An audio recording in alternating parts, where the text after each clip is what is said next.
Okay. Good morning.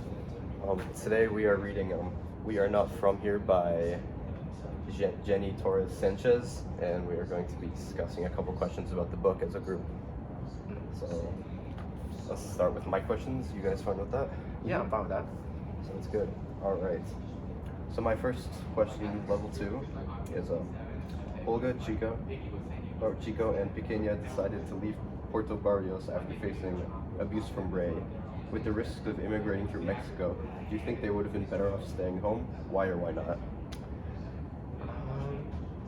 Colin, do you want to answer this one first? Well, I think based off of what I've read about the place and their home place with Ray and all the other like gang and just violent threats and whatnot going around, I think it's not really more dangerous, but it's not safer either unless they actually make it. Because the journey, as it was like in the beginning of the book, at the Felice dude's shop, he'd always hear stories about how people would try and go on the trip, but then some wouldn't make it back, or some wouldn't make it there and like die on the trip. So I would say it's probably just as dangerous as staying home. But if they make the journey, like they get there, it'll probably be safer for them.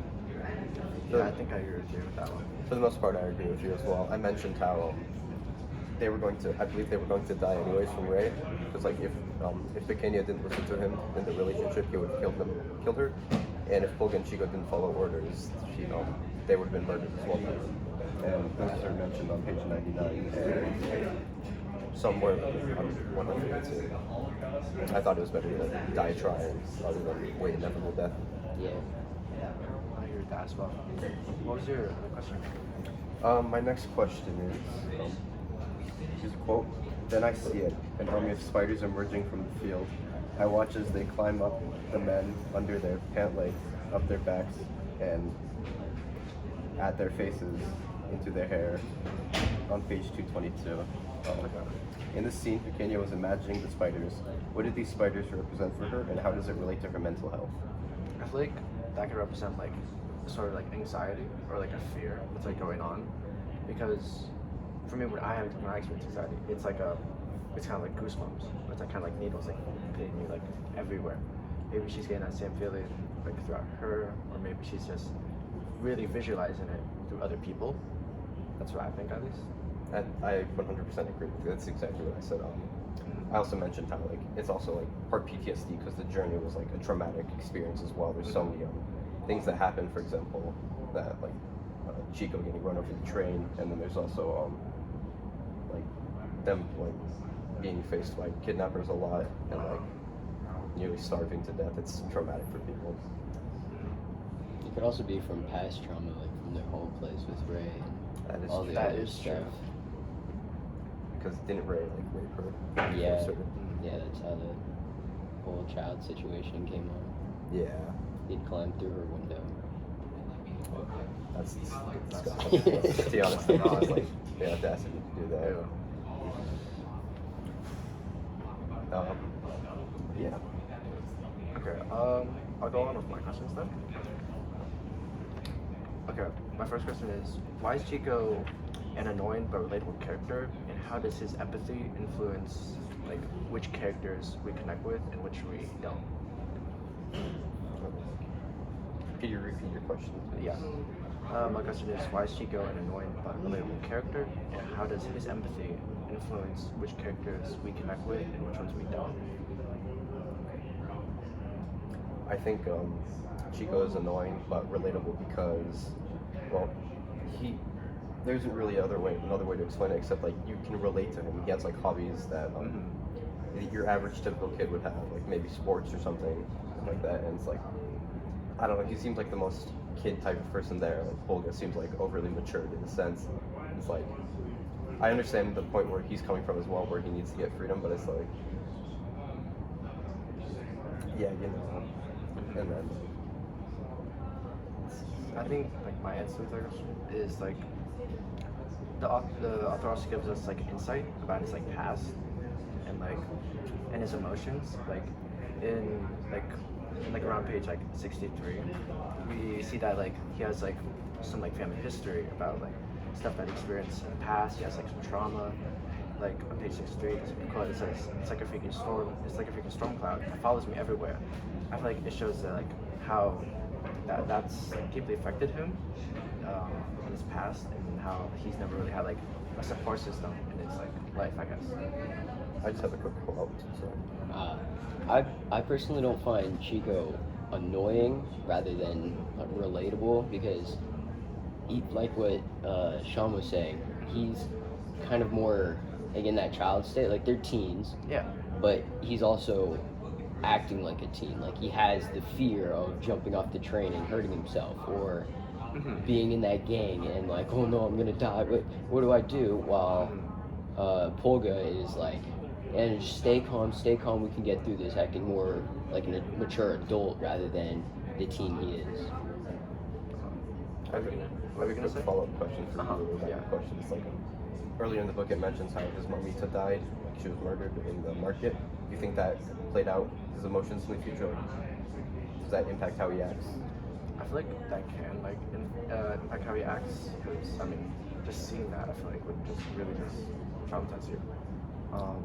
I still have like, I'm trying to think of an answer for that, but Considering he didn't get to say goodbye to his mom because Polga like held him back and wouldn't let him see his mom after what had happened, I think that could affect how he is in the future.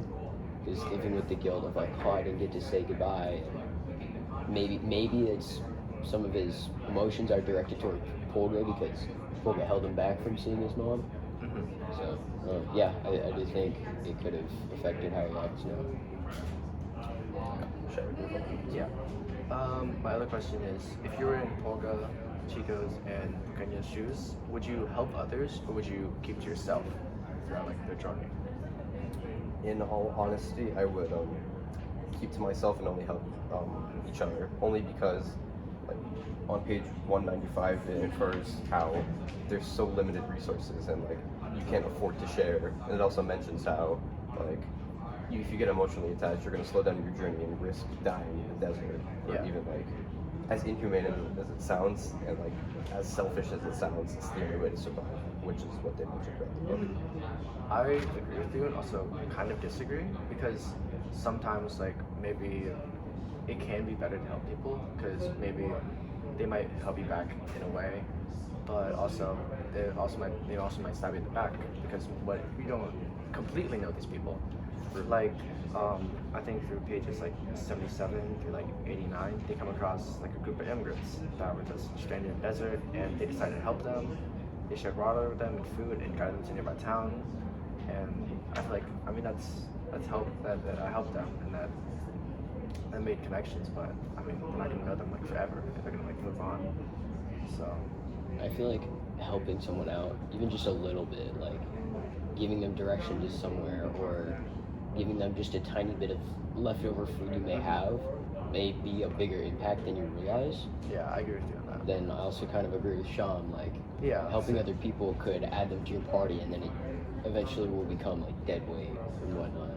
So My response may have been a bit drastic, but it's like you said about dead weight, it's like No, I you have understand that though. yeah, you have more of a risk of getting like caught or even like yeah. Yeah, definitely.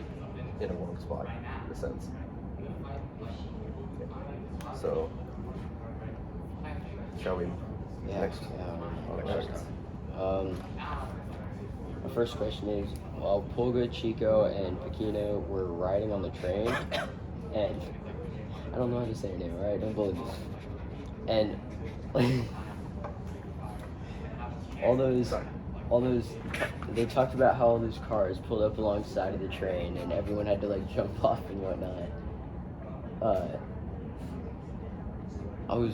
Who do you guys think those were? What do you think it was immigration control, or were they cops, or because it didn't really state that they had like sirens and lights on top of the car. They just kind of mentioned that they saw all these lights and just kind of ran because everyone started screaming and running. Yeah, it was on page 195. It talks about I'm just gonna how people were being lined up. refer back to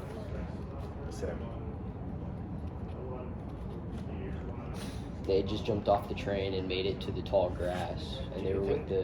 What do you think they were? Do you think they were like cops or? Well, I don't think they were necessarily cops. I think they were more something like immigration control. Yeah, I feel like because the same. Because like you said, how there was no like No lights or sirens like and sirens, lights. right? Doesn't seem like as like official, I'd say. Yeah, and it didn't mention how many people they lined up, but it just said there were a few people being like lined up on the ground, and Chico thought, or Pulga thought back to like stories he heard at Don Feliso's store and whatnot. I think it could have been armed kidnappers or even to relate to a social issue.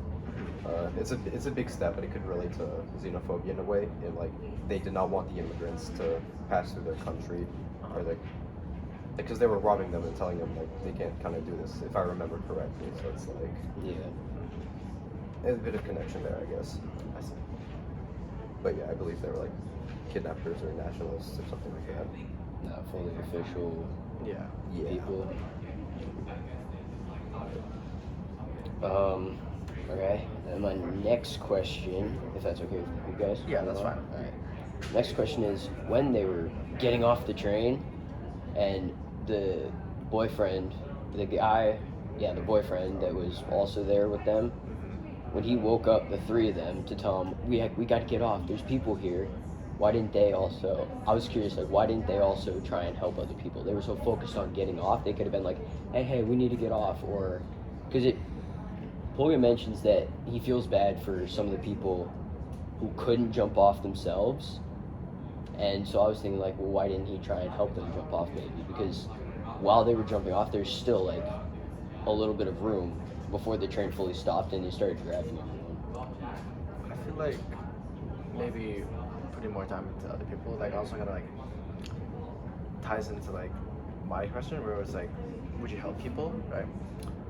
I think like, yeah, you could have helped them, but like there's still a risk of like if you take too long, you could have got caught by those people, and you could have maybe something worse could have happened to them, I guess.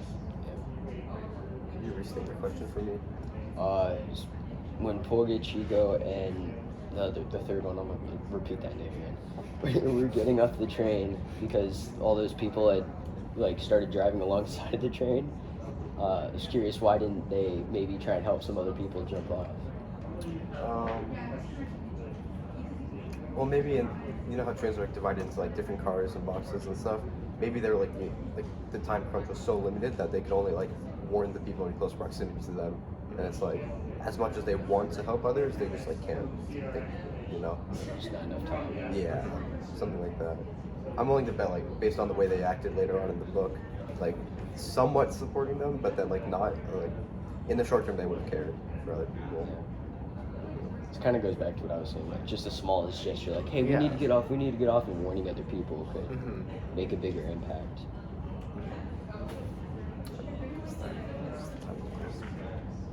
15 minutes. 15. 13. Okay, perfect. That's good.